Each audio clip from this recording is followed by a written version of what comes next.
Hello again, everyone. Edwin Learnard back once again. In this YouTube astrological segment, I'm going to be giving you my Scorpio February 2019 horoscope forecast, part 2 of 2. And yes, this does apply and pertain to the Sun, Moon, and Ascendant. Anyway, people, first thing up is, as far as February goes, Venus will be in Capricorn from the 3rd until the 28th. So the 3rd house is what will be emphasized and highlighted. At this time, well, this might be a time where you may simply value consistency, very regimented energy, responsibility, and discipline in matters connected with siblings, cousins, neighbors. Could even be with people you might connect with your early childhood, and even communications in general. Now, this could also be a time where you might make some money that might be Capricorn related with 3rd house people. It could be government or political work, maybe something with dentistry, anything that could, some kind of business, perhaps even something with information technology, accounting. Now, it could also be a time, if you are unattached Scorpio, where you may connect with it could be a Capricorn Sun, Moon, or Ascendant, or simply one that embodies Capricorn-like characteristics. It could be in your neighborhood. It might be someone you know from your early childhood, or someone that you might see in your short journeys. Perhaps it could be someone in your day-to-day communications, perhaps as well. So anyway, and also, too, this could be about maybe feelings in some cases of being, pessimistic or overly negative, which might affect your thinking at this time as well. So, anyway, next thing up, as far as February goes, Mars will be in Aries from the 1st until the 14th, so the 6th house is what will be emphasized and highlighted. At this time, well, one thing, the situation with fellow employees, people in your daily routine, maybe people even prominent in your health life, perhaps at a place you may work out, for example, might be more contentious and acrimonious, more so than usual, even with an aunt or uncle, perhaps. And also, too, this could manifest perhaps in very impulsive and assertive, aggressive energy in your daily routine. And it could also be doing something, putting a lot of energy and vitality into something like an Aries type of employment. It could be doing firefighting, welding, surgery, even something that might involve confrontations. I would think even like repossessions, like on vehicles, could be an example. Surgery, something that could be Aries related. It could also be about, sometimes this could indicate surgery on some Aries related health matters, such as something with the face or the head, and putting a lot of very quick, spontaneous, aggressive energy perhaps into servicing others. If you are unattached at this time, Scorpio, this could be a time where you might have a sexual liaison or interlude with somebody with an Aries Sun, Moon, or Ascendant, or one that embodies Aries-like characteristics at the place that you work. And also guard perhaps against accidents that might be due to very quick, abrupt motions and impulsive movements at work. This could be as well. This could be about perhaps getting some kind of cuts or scrapes or burns. Maybe it could be just doing something maybe in your daily routine, or perhaps at work as well. And remember, Mars and Aries energy, this could be about headaches as well. This might also be something where you might be coming, Mars and Aries energy could be about easy provocation, but it's not vindictive or vengeful or grudge holding. This could be about easy provocation in matters connected with your hygiene. Say if somebody is critical of you, as far as that goes, this could be a time where you might be more easily provoked, and all as far as that goes, and other 6th house matters in general. So, and also going back to the avoid again quick, abrupt, motions, impulsive movements that might lead to some kind of head injury or something to the face at your place of employment, or anyway. Next thing up. As far as February goes, Mars will be in Taurus from the 14th until the 28th, so the 7th house is what will be emphasized and highlighted. At this time, well, this could be about manifest perhaps in putting a lot of plotting, deliberate, methodical, persistent energy, perhaps into your relationships, partnership situations, even dealing with legal matters or open adversaries. Could even be in matters with negotiation as well. You might have a lot of very stubborn, obstinate battles, so to speak, persistent ones with open enemies at this time. Now, if you're unattached at this time, Scorpio, this could be about perhaps a sexual liaison or interlude with a Taurus sun, moon, or ascendant, or one that embodies Taurus-like characteristics. That could lead to a significant other marriage situation at some point. And also, it could be about putting a lot of latent energy into some competition.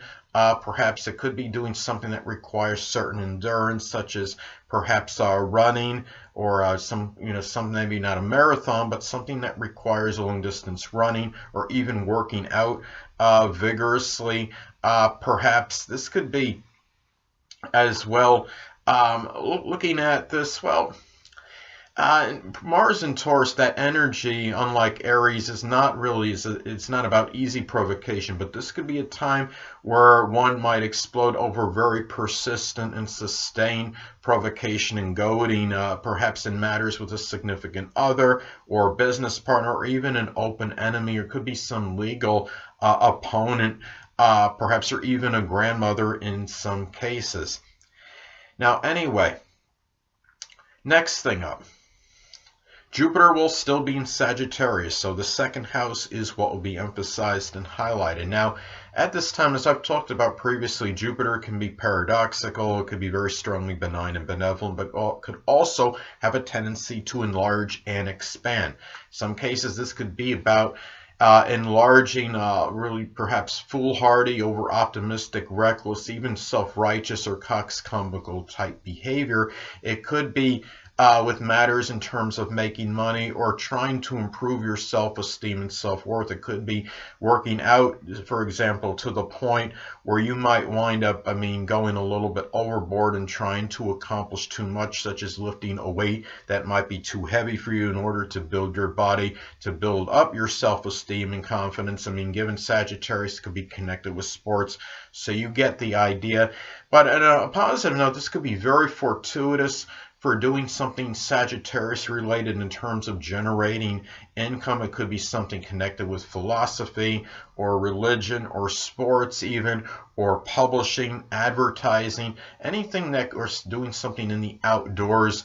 And also, really, it could be about luck through something with the outdoors or sports, which could lead to better, some more self-esteem and self-worth, and also about the expansion, perhaps, of Sagittarius possessions at this time. It could be possessions that are sports related, something with philosophy, religion, something, it could be travel guides, anything that could be Sagittarius related, something connected with publishing or advertising. So anyway, well, the next thing up, Saturn will still be in Capricorn, so the 3rd house is what will be emphasized and highlighted. At this time, well, you might experience some restrictions and limitations in your communications at this time.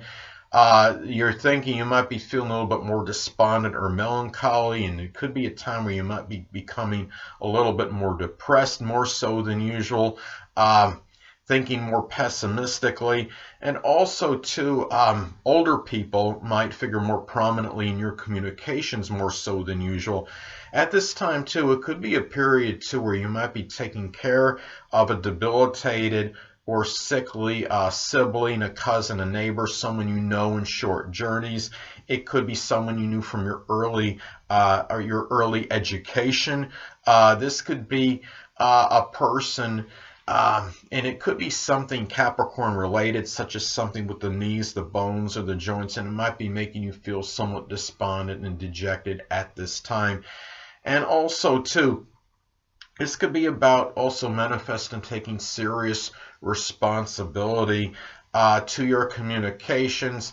It could be to short journeys at this time, matters with transportation, at this time as well.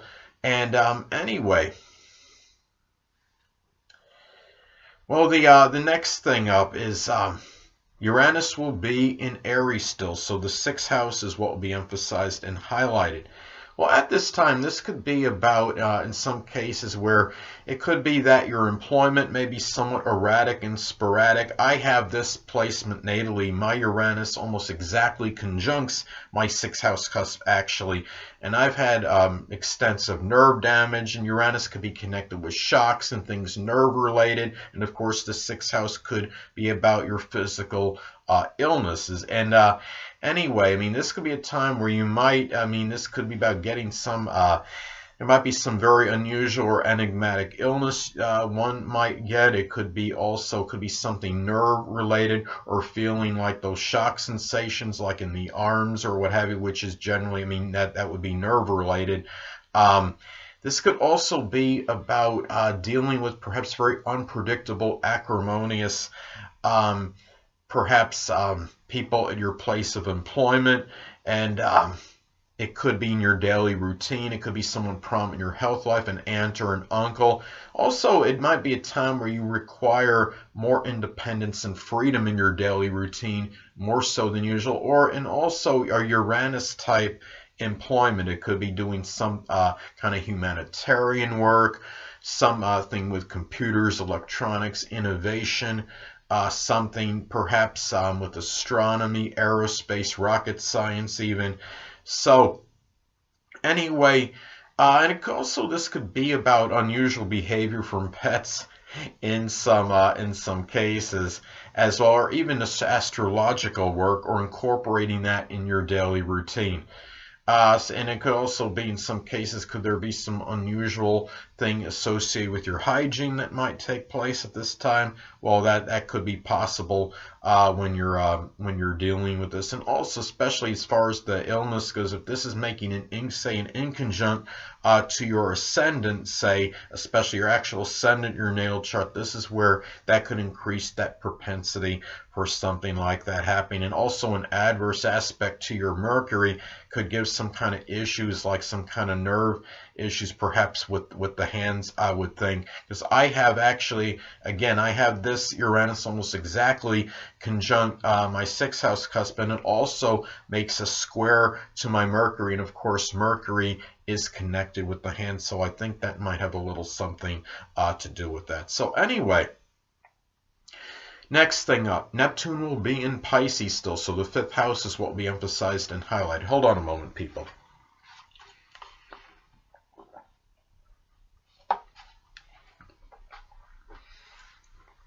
Sorry about that, I'm back. Anyway, you could be dealing at this time with Neptune and Pisces in the 5th house being emphasized and highlighted, perhaps deception, duplicity with matters with children, with a romantic partner. Be careful about deluding yourself in speculation, and sometimes this could be about self-deception.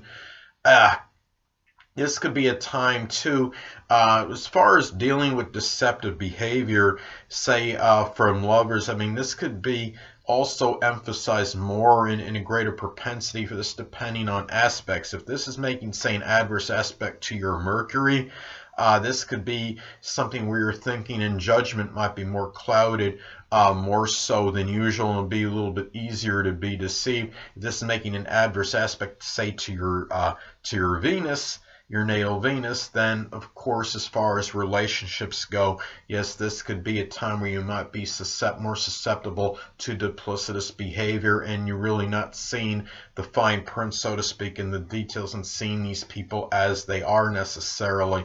Now, could also be about the dissolving and dissipation, sometimes of personal popularity. It could be matters with romance or with children as well. Even something really as far as your fun, amusement, and enjoyment at this time. And also, too, on a positive end, though, this could also manifest in doing something Neptune-like as far as a hobby or thing of amusement or enjoyment. It could be something with dancing, poetry, the metaphysical, which can include astrology, photography, something with chemistry. anything that could be something with illusions, such as learning magic tricks, anything that could be Neptune related at this time. So anyway, and also again, fifth house people at this time might seem a little bit more nebulous and unclear, more so than usual. And also guard against things as far as of a speculative nature, and make sure you're seeing things as far as that goes with seeing the fine print, so to speak, if you're making some kind of investment at this time. So anyway, last but not least, Pluto will be in Capricorn, so the third house is what will be emphasized and highlighted. Now, I know a lot of you don't want me to say the dreaded D word, but you know I'm going to anyway. And in some cases, this could be about the actual literal death of it could be a sibling, it could be a cousin, a neighbor, someone that you may have known from your early education.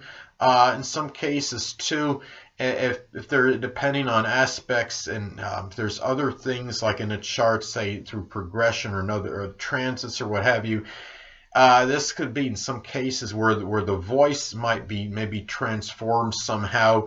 But in a lot of cases, this could really just be about maybe communicating more about Pluto-related things, such as supernatural, the occult, could include astrology, things connected with horror, like horror movies, or something perhaps connected with death, such as coroners, or anything that could be Pluto-related, secrets, even things of a secretive nature. But guard against becoming overly, domineering and manipulative in third house matters, such as matters with your short journeys, such as saying, for example, well, I'm not going to do this for you. I'm not going to give you this ride if you don't do this for me. And also just in matters with siblings, with cousins, with neighbors as well. And there might be a time, this might be about a transformation in the way you deal with transportation at this time, whether it's going from a subway to driving a vehicle or what have you at this point in time. And also this could manifest perhaps in power struggles at this time with third house people as well. And also in some cases guard against this possible destruction of rational thinking. But another way it could manifest is that you could be trying to really be gaining power in your rational thinking and trying to be in more control of it. But at the same time, remember that Pluto can be about obsessive, compulsive, and fixated type behavior. So just make sure that you don't really become that way in terms of third house people at this point. And remember that third house is also the rational mind, so that's something that could possibly affect your thinking, becoming obsessed in thought over an issue. And a lot of that again could depend on the aspects that this makes. Say if this is making an adverse aspect, say to your natal Mercury, that could be an example where perhaps the propensity for that might be a little bit greater than usual. So anyway, people, that'll conclude this YouTube astrological segment for my Scorpio February 2019 horoscope forecast, part 2 of 2. Stay tuned next time where I'll be giving you my Sagittarius February 2019 horoscope forecast, part 1 of 2. Two things I want to get with you on before I head out. Firstly, the stars may impel but do not compel. And secondly, never isolate any single astrological element, aspect, planetary placement, position, configuration, influence, or what have you, and make an analysis of a person, astrologically speaking, based on this alone, because astrologically speaking, the person is the sum of all their components in their natal chart and not just one. Until next time, people, stay well.